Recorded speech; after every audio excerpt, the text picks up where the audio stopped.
Let's see. No, not that, not that. Oh, wait.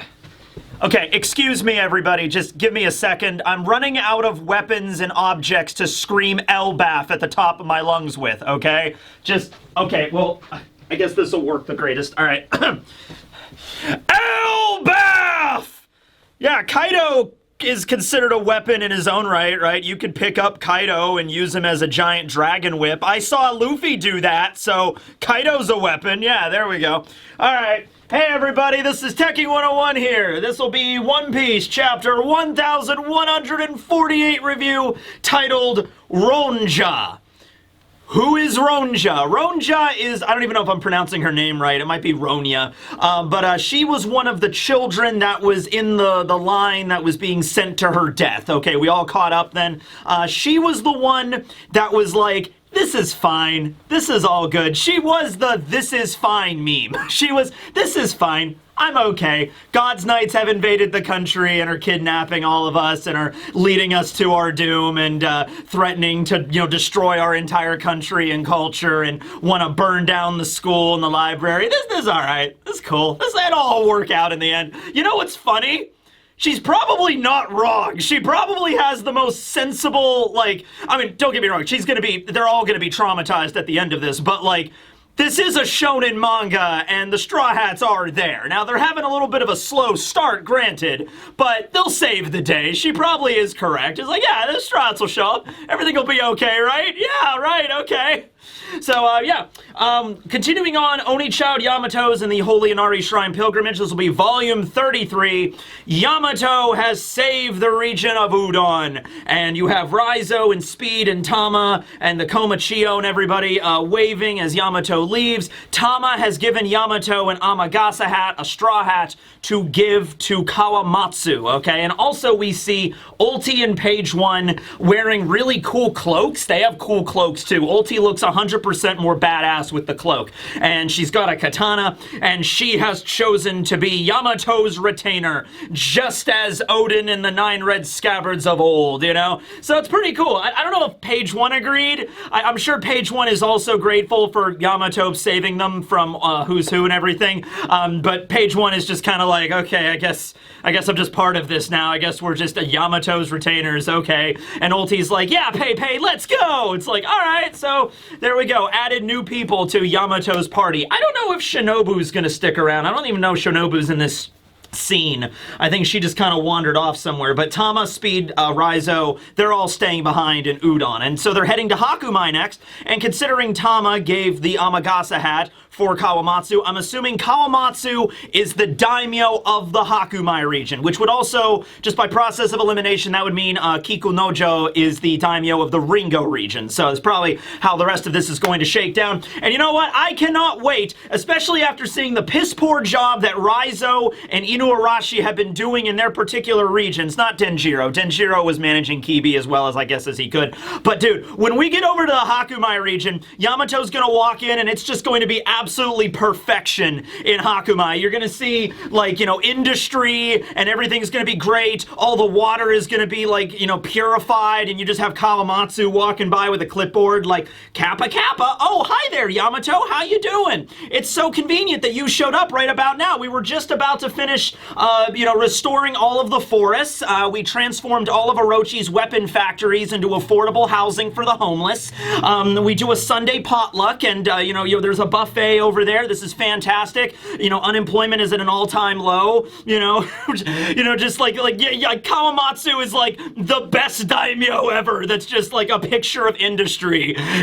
Just like everybody's walking around happy. We just opened a brand new Kappa-themed amusement park. People seem to like it. It's just like, it's gonna be fantastic. Good luck, Kawamatsu.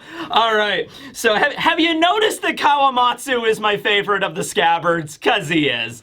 All right, so we open up the chapter on the branch of the tree where the children are being led astray. However, one of them is being led even more astray because Gunko opens up like a side arrow, and Ronya by herself begins walking off separate from the rest of the children towards the edge of the branch. Okay, so the arrow is like pointing in this direction, and Ronja is just like, wait, why am I going this way? Everybody, what's going on? And all the children are like, no, Ronja, don't go that way, you're gonna fall. And she is once again just like the picture of just complacency, just like, yeah, I don't know, guys, this is weird, I guess. I mean, it was weird to begin with, right? You know, we fell asleep and giant nightmare creatures appeared, and now we're being forced to walk in one particular direction. And it was weird to begin with, but it's okay, don't worry, Ilva, I'll be fine, everything's good. It's no big deal. And so the arrow literally goes like a diving board almost, like over a pool,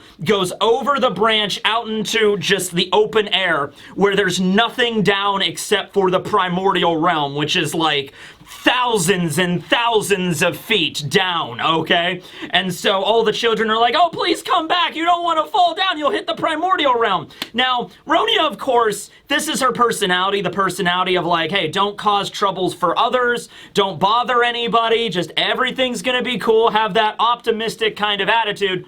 In reality, she's still a child that is absolutely terrified. She does not want to die, obviously. So she is shaking, and she is like, it's okay, everybody. Don't worry, I'll be fine. So Gunko makes her stop right before the edge. So she's standing like right on the edge of like the diving board, looking down at just, I don't even know if she could probably even see the bottom. It's probably just fog and stuff, you know, because like the primordial realm is always covered in snow and everything. So she probably can't even see all the way down. It's probably just like a chasm that just goes straight down, right?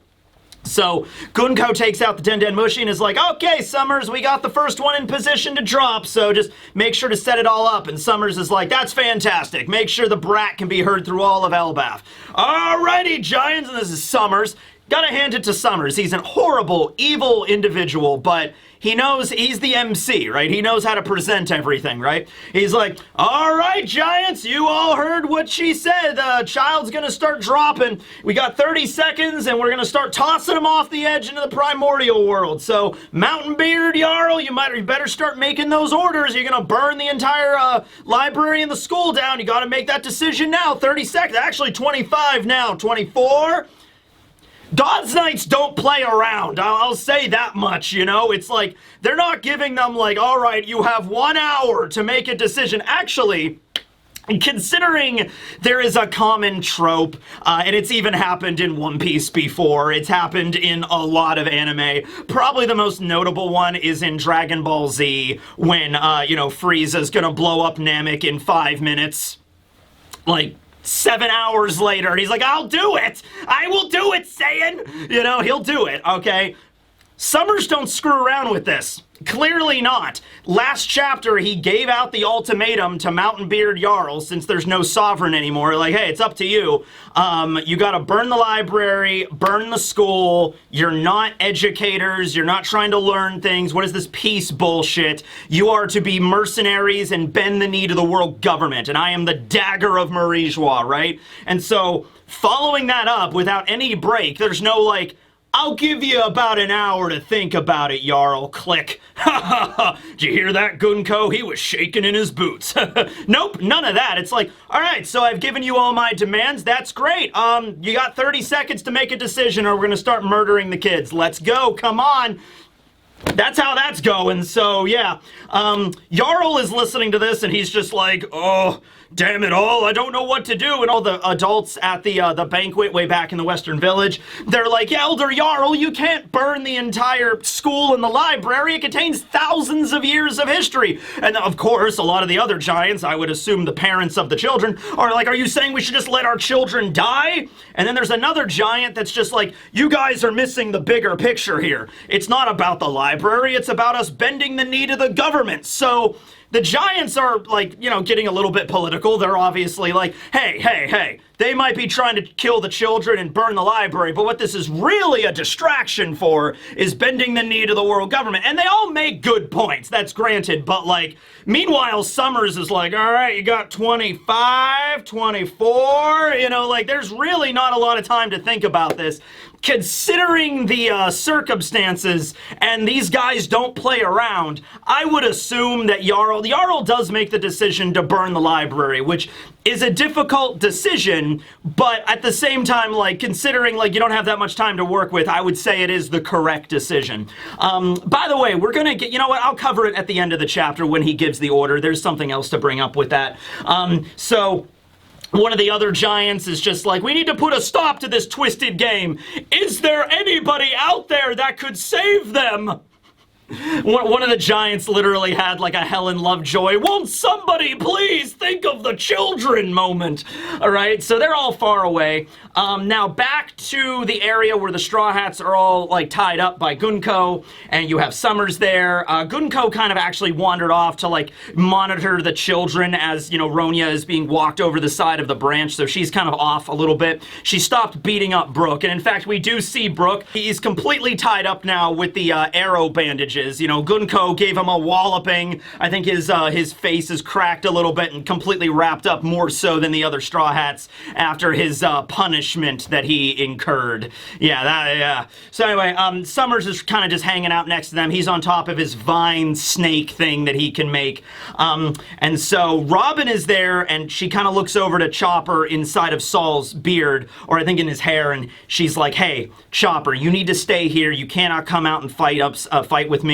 We don't know what these people can do yet. You know, apparently they're immortal. And Chopper's like, okay, Robin, but like, why are you gonna go fight them? And she's like, because I cannot keep my emotions in check anymore. I was like, whoa, it's gonna happen. Robin's gonna go all demon devil mode. This is gonna be great. Okay, so she doesn't go demonio in this chapter. She's really pissed off, but Robin is also really good at keeping her emotions in check. So I kind of like that. I feel like if Robin went complete berserker right out of the gate, the plan that she enacted probably wouldn't have went off the way it did, okay? So it's kind of good that she's like, I'm mad, but I'm keeping it in, you know, I'm containing it. So Chopper, you need to stay behind here, all right? So then Chopper stays with Saul, and then you also cut over to the Straw Hats. You have like Nami, and just like, you're gonna kill the children? What is wrong with you? You're a monster. Even the most evil criminals of the world would never use children as hostages. Well, hold on a minute now. Did Doflamingo ever use children as hostages? I mean, like, he used the birdcage over all of Dressrosa, and there were definitely children that were going to be killed there, and also took control of a bunch of, like, people and citizens using the Parasito thread to, like, murder their own family members. Yeah, I'm pretty sure Doflamingo killed a few children during Dressrosa. I'm pretty sure that happened.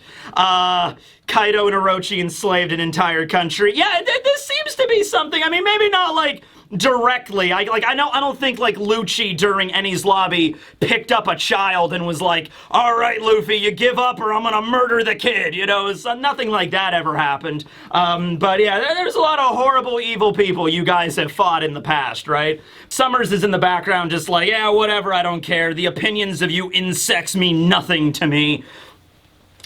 Cutting back over to the group with the giant warrior pirates, we have Ripley and Frankie. They are also rushing off. I was gonna bring that up in the last chapter, like Ripley was like yelling to Scopper, like, please go save our son! And I'm like, Ripley, you're a badass giant warrior too. You get out there and save your son. Scopper's probably faster though, so he zipped off really quick to go and save Colin. Meanwhile, Ripley is like, Frankie, I'm going too, come with me. And so Frankie's like, oh yeah, sure. So yeah, Ripley and Frankie are gonna go join the fight. Dory and Broggy are there, and Dory is like, okay, we're gonna split up, men. One group goes fights the giant monsters, and the other group is gonna go help rescue the kids. How are we gonna divvy this up here? Let's say all of the giant warrior pirates that have been unnamed up until now and don't really matter. You guys go fight the MMA creatures. All the ones that we have seen up until now, like, you know, Oimo and Kashi and everybody, you come with me to fight again and to help save the kids, right?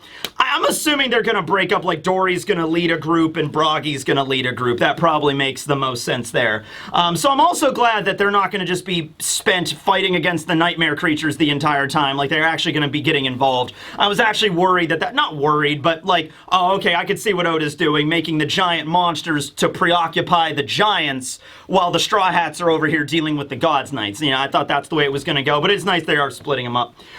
the giants from the other villages are all like the artisan village and the hunter's village. They're all kind of mobilizing to be like, we are going to arm ourselves and go to branch 8. And so they all hop on the cloud boats and they all start sailing and mobilizing, heading toward one location. Remember, the main location we've seen up until now is the Western Village, which is on the other end of the branch where the school is, where the Warrior Spring is. But there are so many other villages in the Sun Lair, right? Like, we saw 2 of them last time, the Artisan Village and the Hunter's Village. There's a bunch of them, though, and all of these giants have children, and even if they don't have children at the actual school, remember, there's more children at the school that just are asleep, that, are with Angie right now and killing him. But, yeah, they're like, we're gonna go save everybody. So, like, all the giants at once are, like, kind of coalescing in this one location to fight together. As that is happening, Sommers also, while still doing the countdown, is bringing up another big point. He's saying, oh, by the way, one more thing.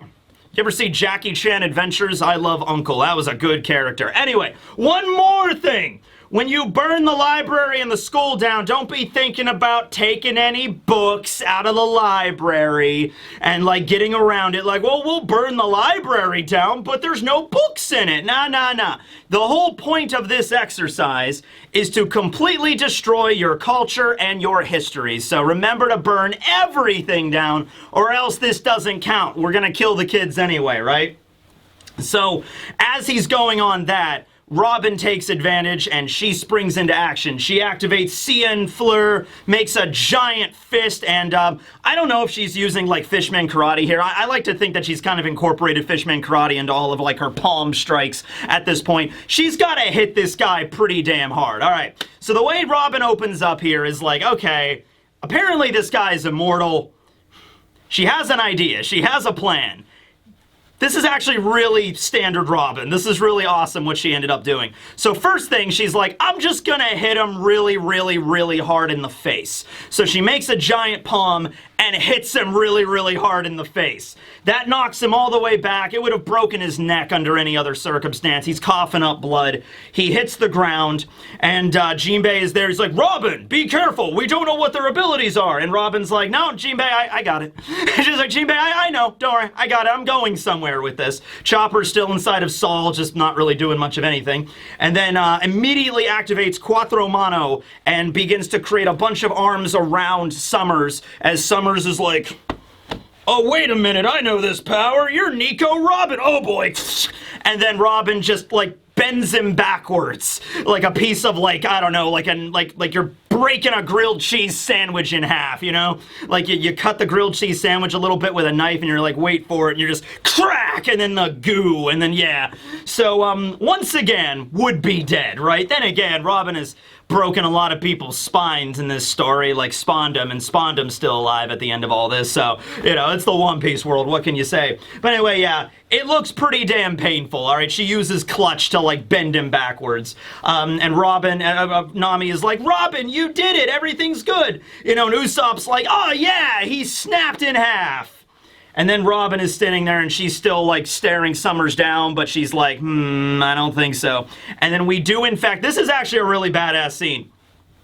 Sommers not only regenerates from that, so he doesn't get hurt, but he continues the countdown as he is regenerating. To give you an idea that like this isn't even like, okay, well, I'll fight him and that will distract him long enough so while he's regenerating we can do other stuff. That doesn't seem to be the case because he doesn't miss a beat, okay? He gets like every bone in his spine broken and his legs and his neck and everything's broken and he just starts shambling back up like, 20 seconds, everybody.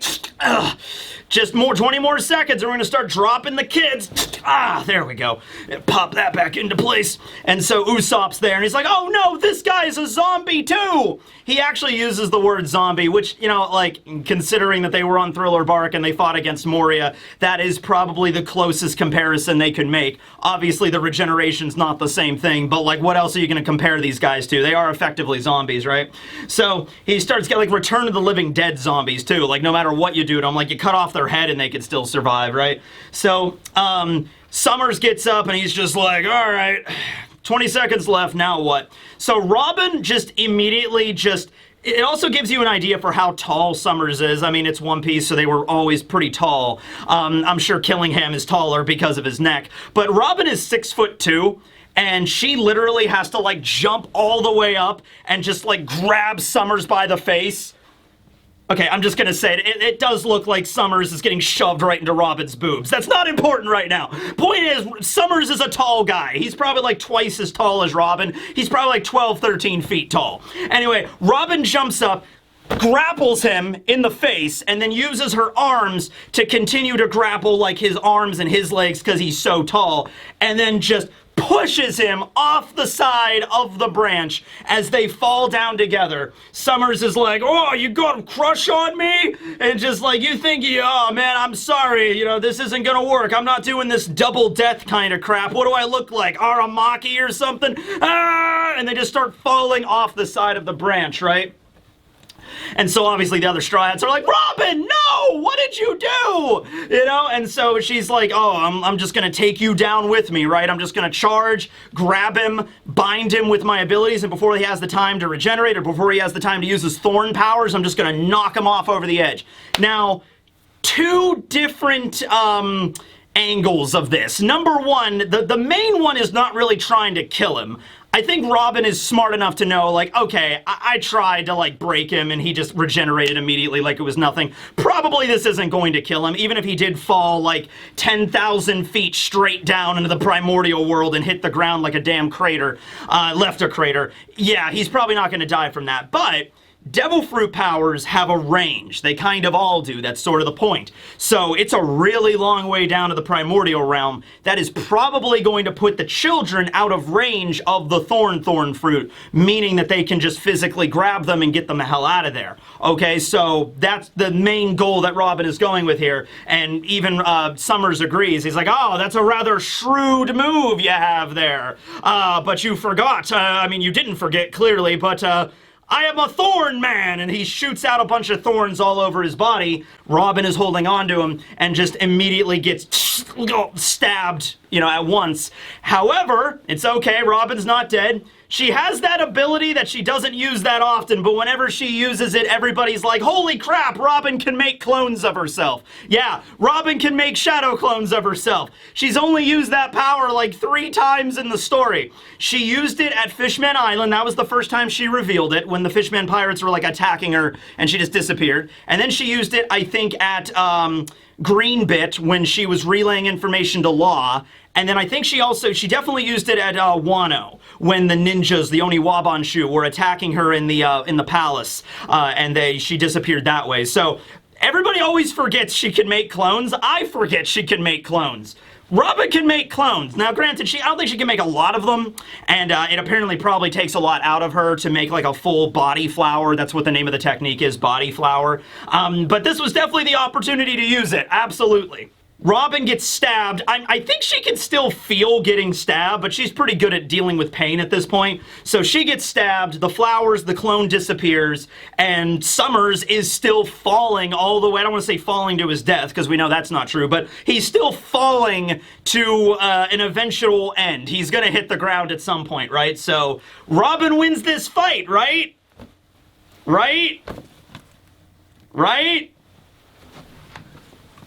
Right, Kaido? Kaido, can we get some commentary here? Well, you see, it doesn't look really that great right now. It might seem like Robin won, but, you know, these God's Knights, they're pretty strong, and you just can't count them out. That's amazing commentary, Kaido. Thank you. I'm so glad to have you back. Yeah, I'm good to be back, too. You know, being stuck in that magma pool for a while, it really made me think about things, you know? Made me think about my dad, my mom.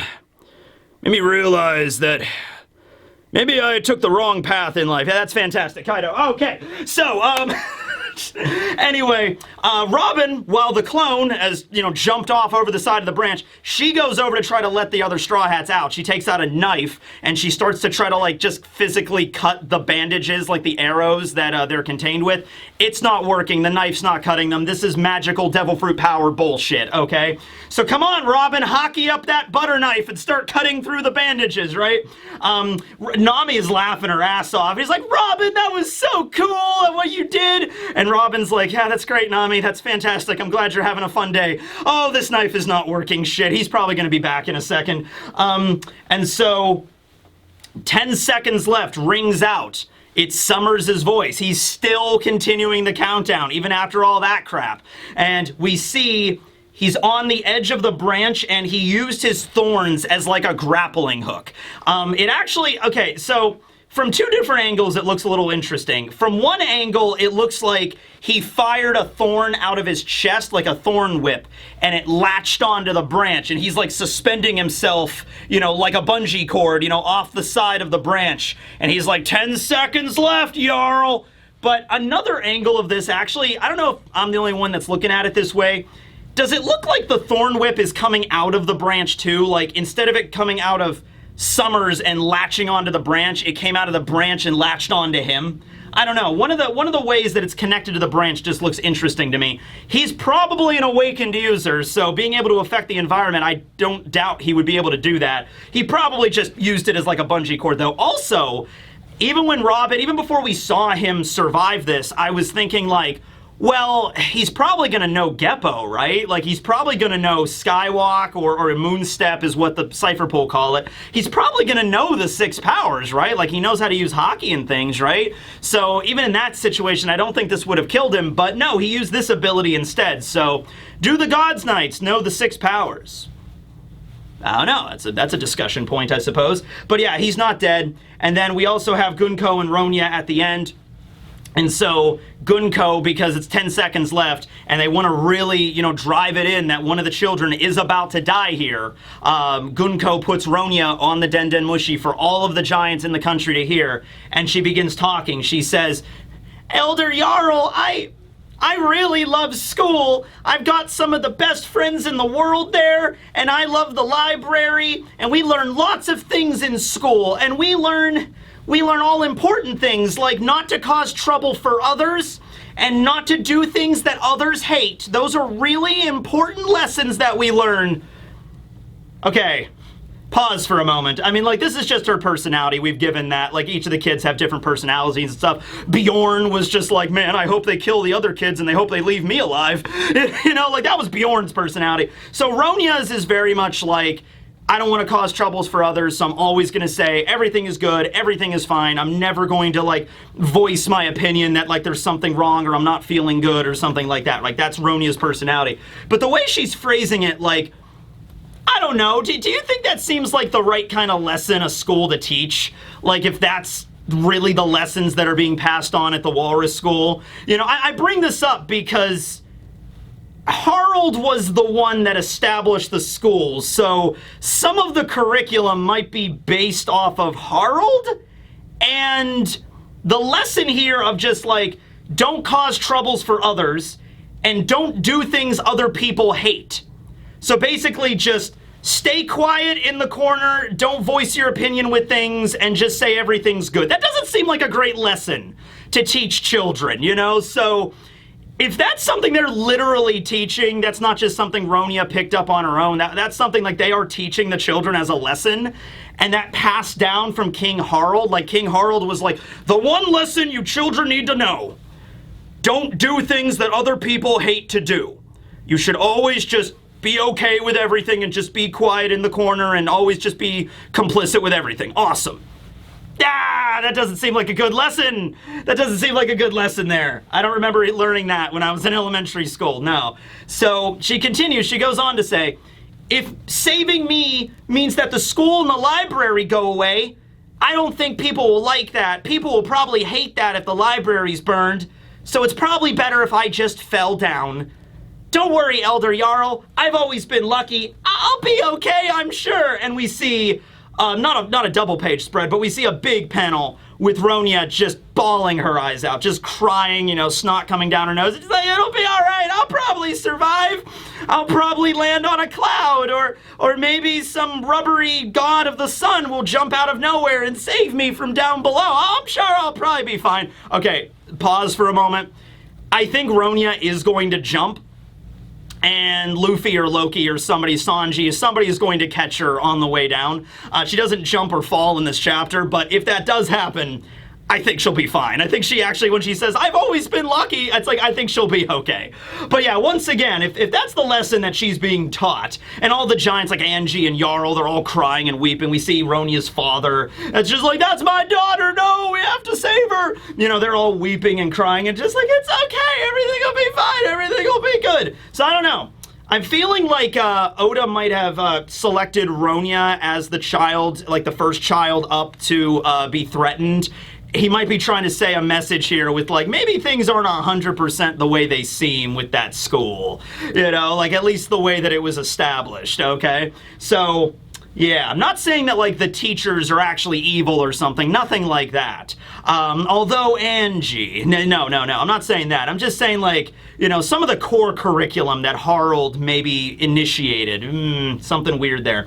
We see Sommers with, like, putting up, like, it's like 2 seconds left. Here we go. 1 second left. And then Jarl at the last possible second is like, Angie, burn the school down. We have no other choice. The library too, and we get a last double page spread where we see the library where nobody's inside of it. We say Angie crying and she says, yes sir, I'll do that. Biblo is in the library and you know that owl just woke up like, who the hell you say? You know, like Biblo opens his eyes like, it's time for Biblo the owl to kick some ass.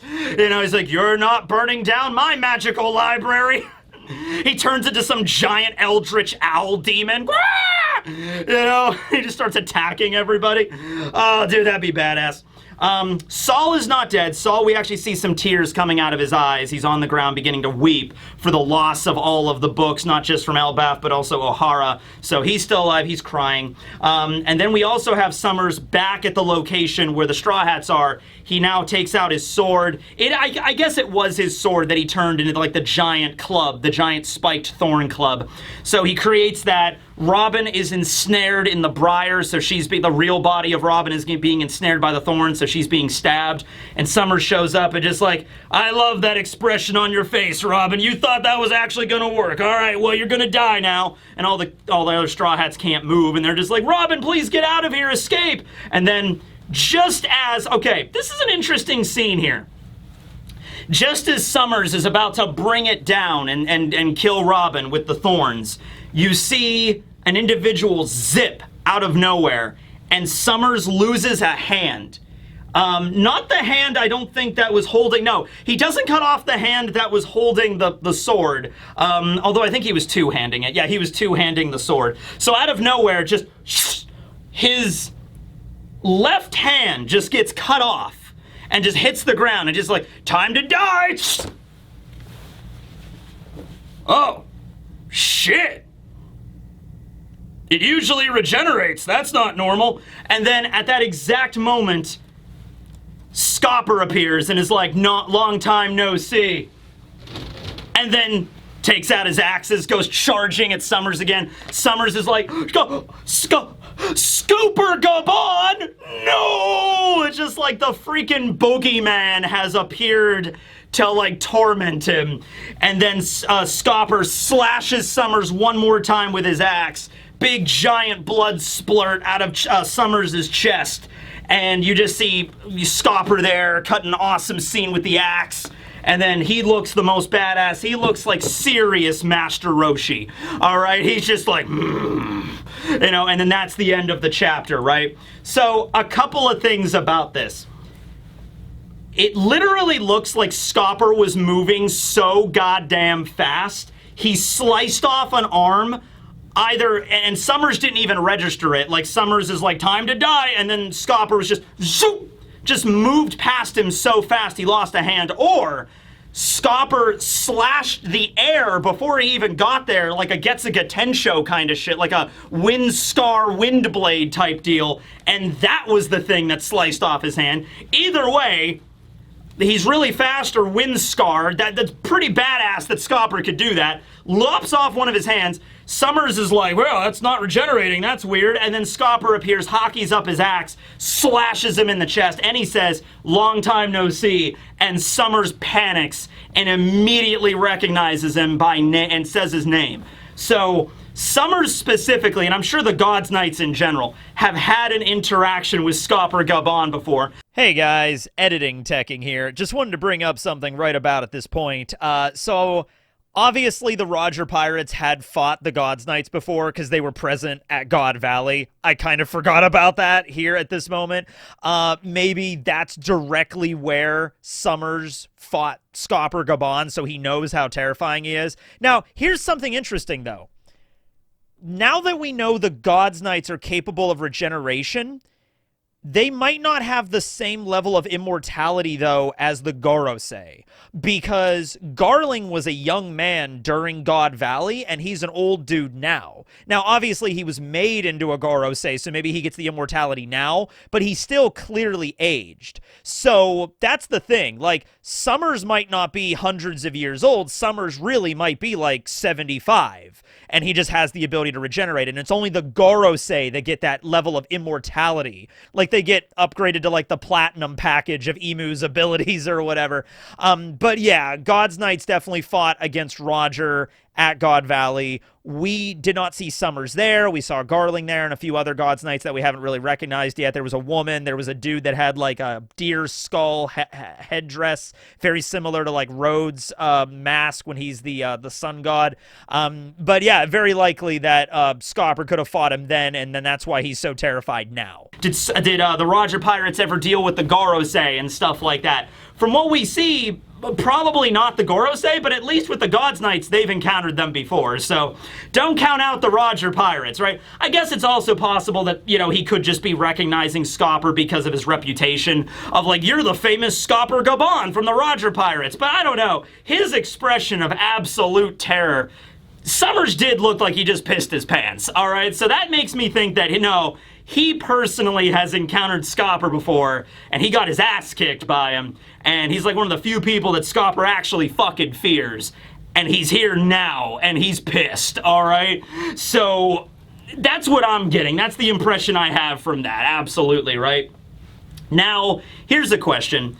I brought this up in a review, in one of the videos from the last review. So the idea is like you just pump enough hockey into something like an axe, you're gonna solve any basic problem you got with this regeneration, right? Like, we know Joy Boy's hockey nuke at Egghead was enough hockey to knock the Gorosei out of their forms and send them back to Marijois. So if you just have it, the question is just how much hockey you got. So I'm curious if that's the reason why he's not regenerating, if Sommers isn't regenerating because Scopper just poured so much hockey into his axe, it just nullified the regeneration. Or, here's another option, what if Scopper was just so damn fast with the slice that his body doesn't even register it yet? You know, I guess we'll have to wait to see what happens in the next chapter if, like, after enough time has passed, the body, like, acclimates and then begins to regenerate. Kind of like when Zoro slashed Monet at Punk Hazard. Her body, like, it was so stunned from how fast Zoro was, it couldn't patch itself back together even though she was a Logia and Zoro did not use Haki. Could it be something like that where it's just like, huh? It just like happens so fast the body doesn't even register. But no, it does seem like, wait a minute, no, this isn't good. Scopper knows the trick. He knows how to nullify the regeneration bullshit. Okay, in which case Scopper's now got to tell the rest of the Straw Hats, all right, everybody, this is how you... He goes over, he probably is going to free the Straw Hats with his axe, probably like cut all of the arrows apart and everything, and be like, all right, everybody, this is how you do it. You just hit him really hard with hockey. How many of you can use hockey? Scopper looks at the Straw Hats, and Jinbei's like, I can use hockey, and Robin's like, I think I can. I don't really know if I can. I go into this form called Demonio that people think is armament hockey, I guess, I don't know. Usopp's like, I know observation, I think. And then Nami and Brooke are there and just looking at each other like, what's hockey? It's just like, all right, whatever, good enough. Okay, you know what? Jinbei, you're with me. Let's go. Scopper's like, all right, you kids stay back. Jinbei, you're with me. Let's go. And Jinbei's like, all right. That would actually be great, because, you know, just like, okay, Robin is injured. Jinbei is the oldest. I guess Brooke is in his 90s. Hey, Brooke, you're in your 90s. You were on a ship for 50 years and you didn't learn armament hockey just because you were traumatized and depressed over the death of all your friends. Get with it, Brooke. All right. Yeah, no. Oh, dude, Brook with armament hockey would go so hard. Like his whole body, like his has like black bones and like skeletons. Like, oh, you know, that would be cool. But anyway, yeah, I'm assuming Scopper knows the trick, and so he's gonna start fighting against Sommers here. But the question is Scopper going to be able to deal with Sommers and Gunko at the same time? That's the other thing. So, burning the library, yeah. I wanted to bring this up because I was kind of curious. Killingham is right there, and he doesn't seem to be doing much right now. Why doesn't Killingham just set the damn school on fire, right? There's a good reason for that. The Gods Knights are sadistic pieces of shit, and they want the Giants to do it. They want the Giants specifically to make the order and the decision and light the match themselves on burning the school down. Because, yeah, Killingham, I mean, all he's doing is holding a Den Mushi up to the Telediction snail, right? He could easily just, like, you know, pour some lighter fluid out and light the whole damn library up. Like, that's not a concern of his, right? But it's not about that. It's not about them doing it. It's about the Giants doing it so they really understand who's in charge here, which are the Gods Knights, and, like, you're going to listen to the world government from now on, right? Like, that's how it's going to be. So that just adds a whole new dimension of that, of, like, why they're making the Giants do it. I think maybe Angie might start the fire. You know, Angie didn't start the fire. It's been always burning since Albaf's been turning. She didn't start the fire. Okay, but... Okay, anyway. So I was like, can I go through the whole song and add One Piece references in? I probably could, but I'll just wrap it up at this point. The fire's gonna get started, and then I think Biblo's immediately gonna put it out. Oh no, Angie goes to start the fire, and she's like, I'm really sorry about this, Biblo, and Biblo's just, boom, giant owl eyes of judgment, and Angie's like, I'm sorry, but I don't know what else to do, and Biblo's like, whoo, whoo, whoo, whoo. And then he flies out and then just takes out the Gods Knights. It's going to be Biblo versus Killingham, Scopper Gabon versus Sommers, and, I don't know, Luffy or somebody, or they're going to emerge from the primordial world, pick up Ronja, and then fight Gunko along the way. That's the way this is going to go down. Final battle. That's how it's going to be. All right, really good chapter, really focusing on Ronja and maybe some stuff about the school there. And we got to see a handle on how the Gods Knights fight. Robin put up way much of a better fight than I thought she would have. She didn't go Demonio, unfortunately, but I think it was the smart move that she did this instead. Brooke got beat up and got strangled. Yeah, the Gods Knights in this chapter, I think more than any other chapter, we're really learning just how awful the Gods Knights really are, okay? And so we're just going to lead into that as they all get their asses beat into the ground after Scopper goes ham. There is a break next week, unfortunately, so I'll see you back here in 2 weeks. Thanks for watching, everybody. This will be Teching 101, signing out. Later.